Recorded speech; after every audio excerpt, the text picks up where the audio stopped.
To erase all of the information stored on Dustin Plus, you can perform a hard reset.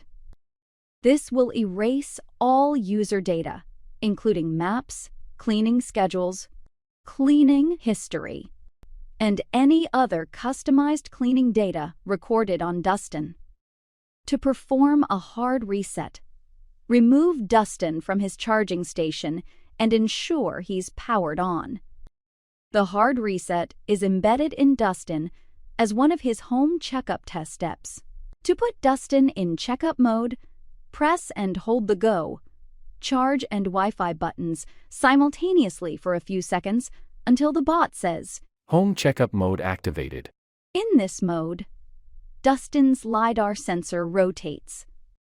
Do not perform a complete home checkup test. Instead, press the Wi-Fi button 6 times until you hear Reset device. Then press Go. Dustin's data is now being erased.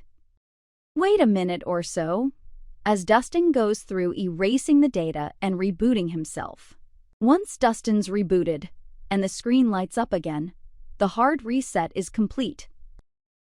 For more help with Dustin Plus, please contact our helpful support team.